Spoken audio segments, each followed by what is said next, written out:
What is up, my friends? You are very welcome along to our player ratings video here on Anfield Agenda after Liverpool have been defeated by 3-1 by Chelsea at Stamford Bridge, a result that strengthens Chelsea's grip on a Champions League place for next season and of course makes it very clear for us Liverpool fans which players aren't really cutting the mustard at the Reds and may depart this summer. Over the course of this video, we're going to go through and rate all the players, the referee, the substitutes and our coach out of 10. You guys have already contributed your scores and you will see them displayed to the average in the upper right hand corner. The big square in the central image as always will be mine, and it being a match day we wouldn't be able to do what we do without the support of our incredible sponsors Manscaped. Check out the Beard and Balls bundle, my personal favourite package from Manscaped, featuring the Lawnmower 5.0 Ultra, which has Manscaped skin-safe technology, a battery that lasts a full 90 minutes, the brightest ever LED spotlight, it is waterproof as well, and team that up with the Beard Hedger and you have your whole body covered there, ladies and gentlemen. From groin to face, you can get yourself 15% off. That is 15% off and free shipping with this bundle by using the code ANFIELD15 at checkout. That is free shipping and 15% off with the code ANFIELD15. And thank you to our friends at Manscaped for their continued support. Right, loads to get through, and we're going to start off with the referee, as we always like to do. And look, I don't think Simon Hooper did a lot wrong today. Got himself in the wrong place one or two times when Chelsea were trying to play through midfield. No complaints about the penalty incident or anything like that. So for me, I'm going to give him a score of 6.5 because I don't think he really had any impact negatively on that game today. So that's my score. The average audience score, however, is 5.2. Feeling like, well, he was, look, let's be honest, all the referees in the Premier League aren't up to the job, so I'm not going to argue too much about any low scores for officials. Allison Becker, this is going to sound weird, but in a game where we conceded 3 goals, I actually don't think Allison did anything wrong. He made a big save when he needed to in a one-on-one. He couldn't do anything about Enzo Fernandez's goal. The penalty, look, it's a penalty. The forwards or the players are expected to score. And the own goal, well, he's nothing to do with that either. So I find it very difficult to give him a low score because I actually don't think he did anything wrong. So for me, I'm giving Allison a 7 and the Anfield Agenda audience have gone a bit lower, but an average score there of 6.1. Moving on now to Trent AlexanderArnold, and I'm going to say exactly what you expect me to say here. He was awful today. Looked like he didn't want to be out there. It looked like he was on the beach already, or shall we say his mind was elsewhere.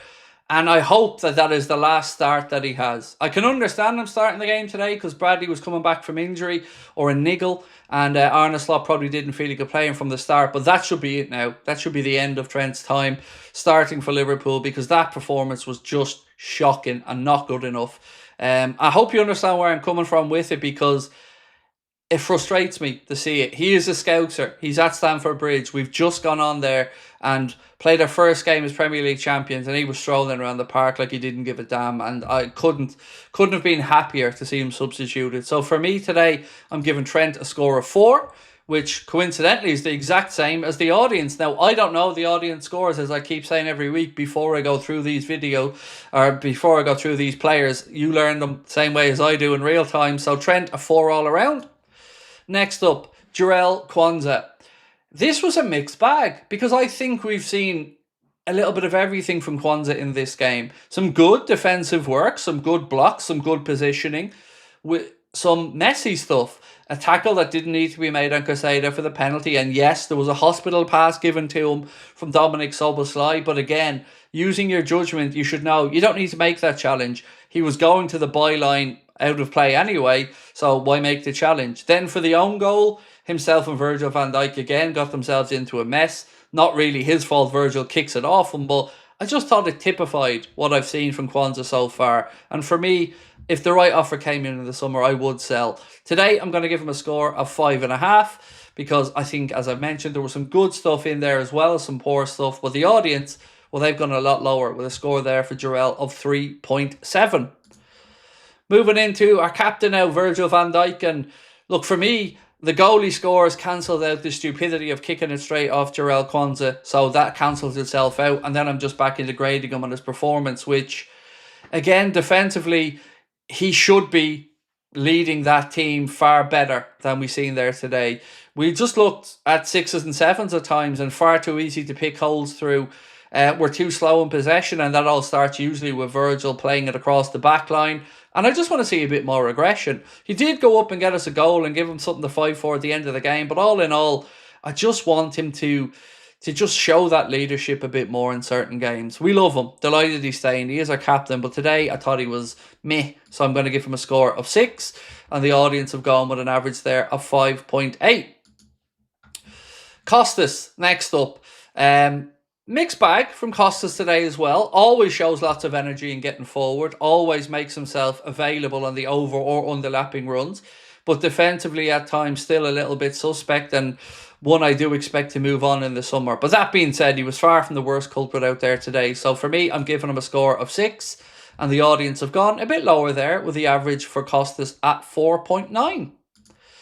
Moving on now to Endo, who was your Anfield Agenda man of the match, by the way, and I think deservedly so. What I enjoyed about Endo's performance today was, we know what he can do when he's deeper lying, but today I enjoyed seeing him get forward more, linking up with play, trying to break lines.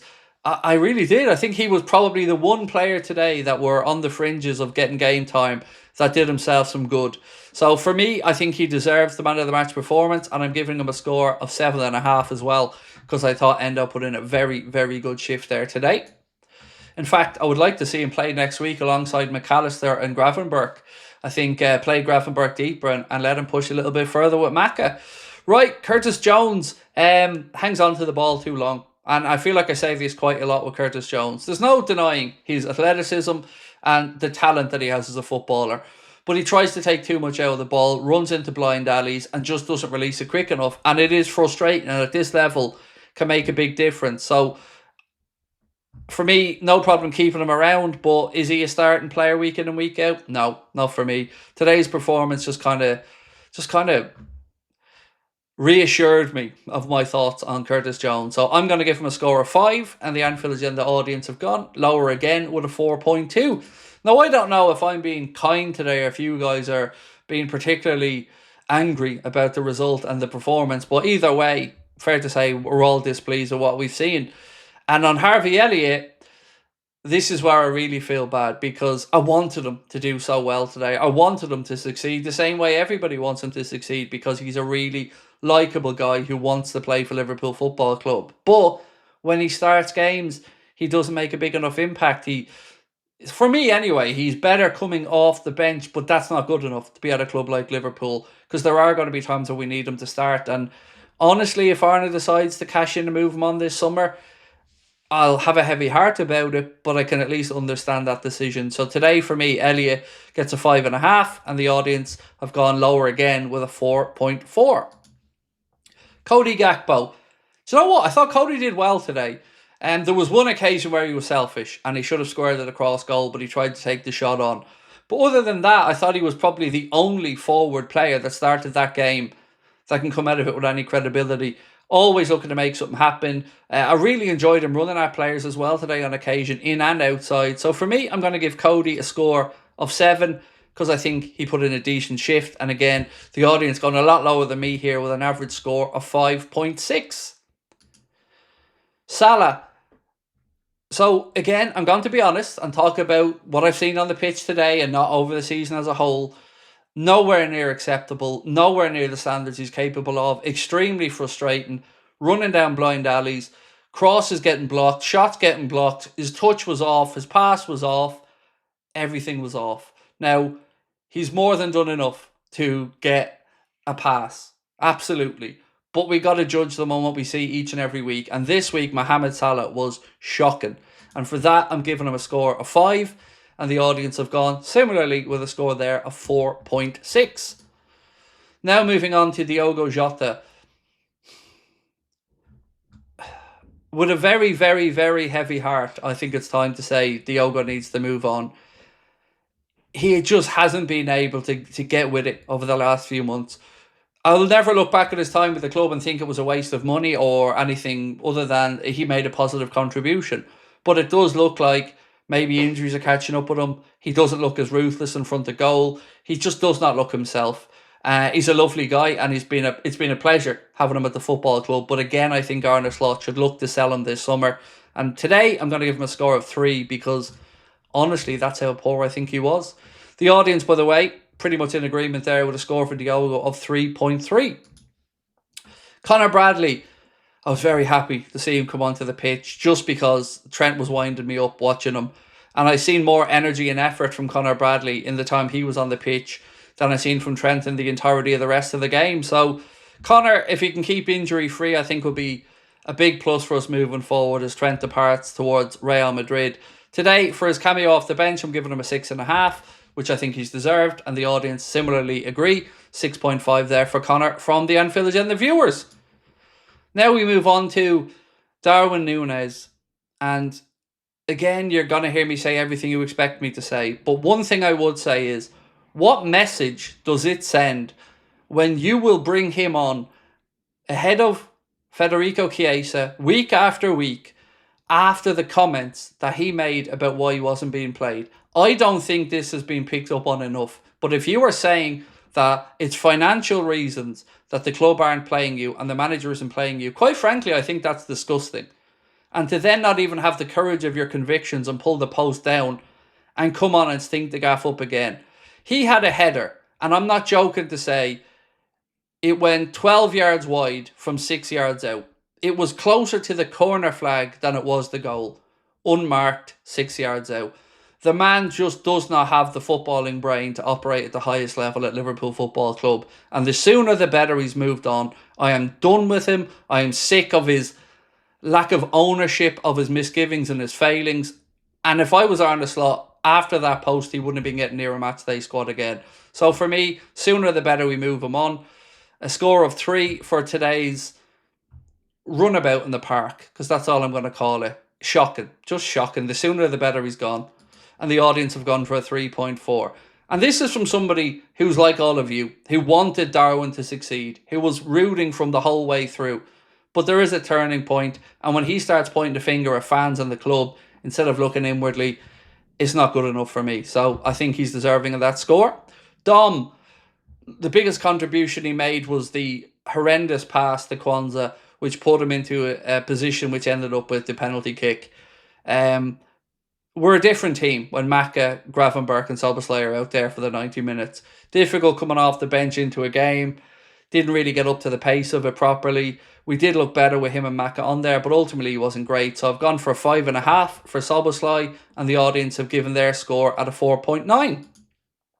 Maka, I love this guy. He is my vice captain in waiting if I was Liverpool Football Club. And you see what we're missing when he isn't there. The dynamism, the aggression, the class. Just love him to bits. It's just a pleasure to watch him play football, in all honesty. And I can understand why the manager didn't play him today. Same way I can understand why Gravenberch didn't even travel. These lads have played a lot of football. But I want him back in that midfield against Arsenal. Today, giving him a 6.5 off the bench. Because even off the bench, I thought he probably did a lot better than Jones and Elliot did in their time on the pitch. So 6.5 from me and a 5.9 from the audience. Federico Chiesa, the 8.5 minute man. And again, I'm going to come back to the point about why bring Darwin Nunez on and give him a full half an hour and this lad only 8.5 minutes. It feels like there's been an agenda from Arne against Federico since he's been at the club, whether it's to prove a point he didn't want him there or whatever it is. But I don't want to hear about the Plymouth game again because he hasn't gotten chances since that. And there's many others who've stunk the gaff up on occasion that have been given more chances. And the treatment of him has just been weird. So I hope it's settled for all parties in the summer. Today, I'm going to give him a 6.5 because he keeps smiling, he comes on and he tries. And even with the lack of opportunities, he's not kicking up a fuss. And I respect that. And Darwin Nunez should take notice. So Federico, 6.5. And the audience gave him a score, sorry, let me go back, a 5.4. And now we finish up with Arne. Difficult one to grade today because, of course, he's going to make changes. Maybe he's trying to prove to the owners and maybe the fan base that there are players he's been leaving out for a reason. And today's squad selection and the picking of some of those players have probably only strengthened his hand. So today I'm going to say he was clever in what he did. I hate losing to Chelsea on any occasion. But today I think I can understand why he made the changes he did. But again, I hope we don't see Trent or Darwin again at the end of the season because they need to be held to account. With regards to Arna's score today, I'm going to give him a 6 because, again, he did make the changes. He has won us the league. Today, he tried to change it, albeit we never really got up to the pace of the game. I just don't want to be overly harsh on the manager that's done so well for us this season. So I've gone 6. The audience have gone 4.4. But let us know in the comments what you guys think. And that, my friends, is the Anfield Agenda player ratings. We will be back at 9 o'clock tonight for the late night agenda, where we'll talk all things transfers. Until then, thank you for watching. Thank you to our sponsors, Manscaped. Again, a reminder, you can get 15% off and free shipping with the code Anfield15 at checkout. We'll talk to you soon. Much love. Bye-bye.